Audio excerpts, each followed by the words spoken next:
हरे कृष्णा। पौराणिक और शिक्षाप्रद कथाओं के अंतर्गत आज हम एक बार फिर से बात कर रहे हैं भविष्य पुराण की एक कथा की। अध्याय है 48 और पृष्ठ संख्या है 80। यहाँ पर श्री कृष्ण और सांब का संवाद है, तो आज हम उस संवाद के बारे में बात करेंगे। जैसा कि आप सब जानते हैं कि जो भविष्य पुराण है, राजा शतानीक ने जितने भी प्रश्न किए थे तो सुमंतु मुनि ने वेद व्यास जी के कहने पर उन्हें उत्तर दिया था। तो राजा शतानीक ने आगे पूछा कि ब्राह्मण श्रेष्ठ, भगवान सूर्य नारायण का महात्म्य मैंने बहुत बार सुना है, पर मुझे तृप्ति नहीं हो रही है। इसीलिए सप्तनी कल्प का आप पुनः कुछ और वर्णन करें। यह बात सुनकर सुमंतु मुनि बोलते हैं, राजन, इस विषय में भगवान श्री कृष्ण और उनके पुत्र सांब का जो परस्पर संवाद हुआ था, मैं तुम्हें उसका वर्णन सुनाता हूँ, उसे ध्यान से सुनो। सुमंतु मुनि कहते हैं, एक समय की बात है कि अपने पिता भगवान श्री कृष्ण से सांब ने पूछा, पिताजी, मनुष्य संसार में जन्म ग्रहण करके कौन सा कर्म करे जिसे उसे दुख ना हो और मनोवांछित फलों को प्राप्त करके वह स्वर्ग में जा सके तथा मुक्ति भी प्राप्त कर सके। इन सब का आप वर्णन करें। मेरा मन इस संसार में अनेक प्रकार की आदि व्याधियों को देखकर अत्यंत उदास हो रहा है।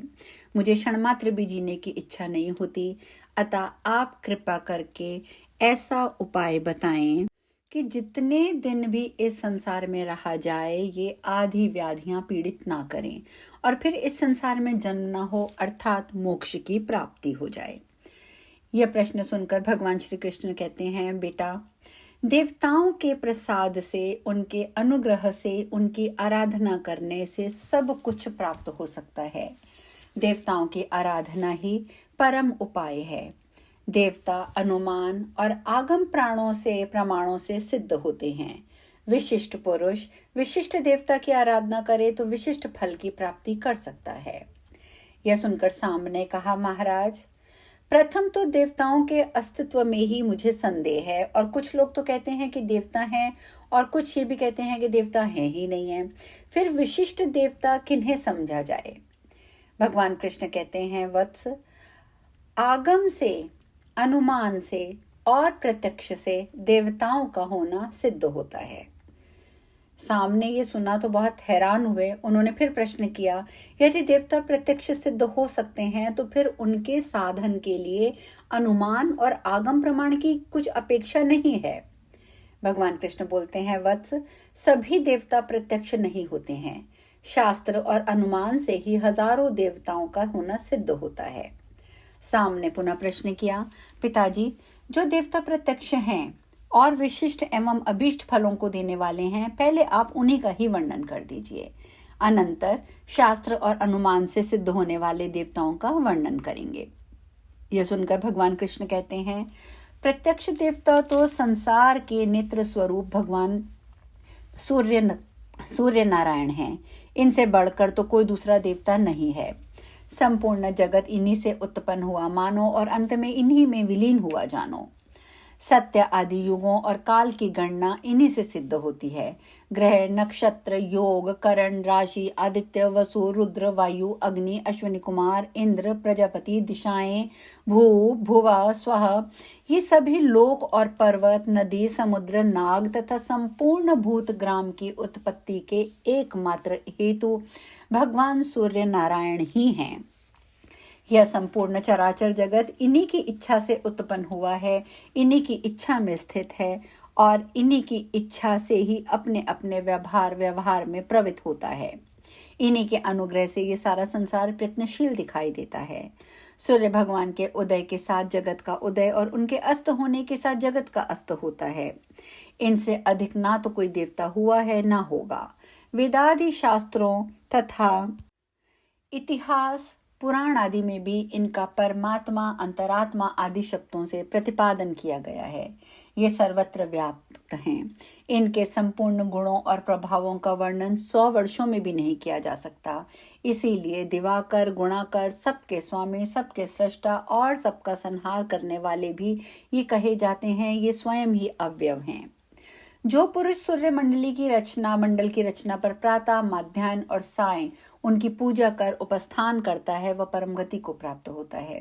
फिर जो प्रत्यक्ष सूर्य नारायण का भक्ति पूर्वक पूजन करता है उसके लिए कौन सा पदार्थ दुर्लभ है?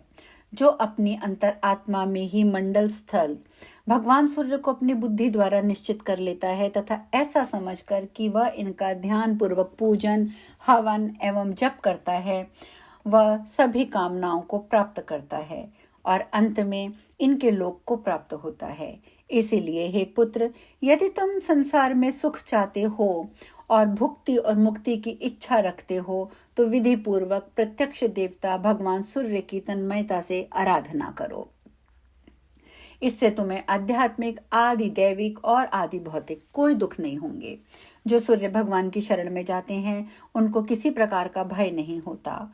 उन्हें इस लोक तथा परलोक में शाश्वत सुख प्राप्त होता है। स्वयं मैं भगवान सूर्य की बहुत काल तक यथाविधि आराधना कर चुका हूँ। उन्हीं की कृपा से ये दिव्य ज्ञान प्राप्त होता है। इससे बढ़कर मनुष्यों के हित का कोई और उपाय नहीं है। भगवान श्री कृष्ण कहते हैं, सांब, अब हम सूर्य नारायण के पूजन की का विधि विधान भी तुम्हें संक्षिप्त में बताते हैं, जिसे करने से संपूर्ण पाप और विघ्न नष्ट हो जाते हैं, सभी मनोरथों की सिद्धि हो जाती है।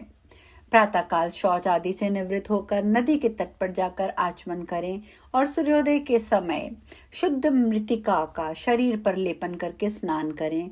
पुनः आचमन करके शुद्ध वस्त्र धारण करें और सप्ताक्षर मंत्र ओम खखोलकाय स्वाहा से सूर्य भगवान को अर्घ्य दें और हृदय में मंत्र का ध्यान करें एवं सूर्य मंदिर में जाकर सूर्य देव की पूजा करें।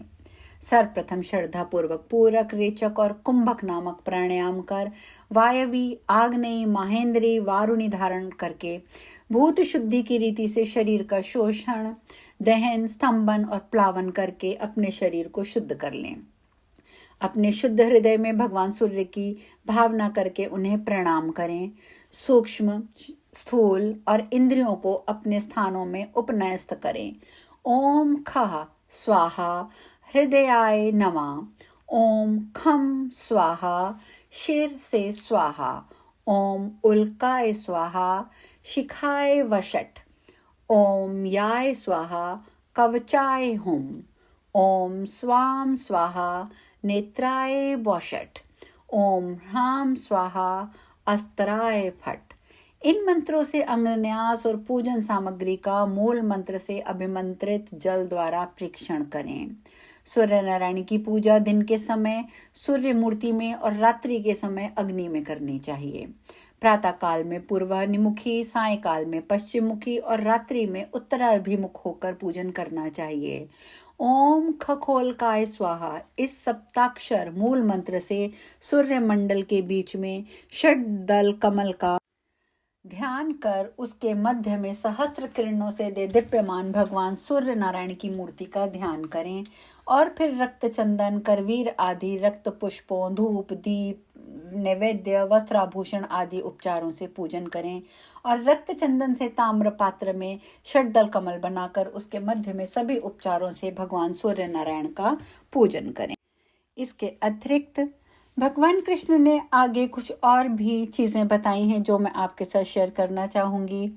ब्रह्म पर्व के 68 का जो 68 अध्याय है उसके अंदर जो वो कहते हैं और उसका श्लोक नंबर 36 है, ये खैर मैं पहले बता चुकी हूँ, पर मैं इसके आगे की आपको चर्चा करती हूँ कि इसमें एक चीज और वो बताते हैं। वो कहते हैं कि मंदिर में लेपन करने के पश्चात मंडल बनाने पर भी सूर्य लोक की प्राप्ति होती है।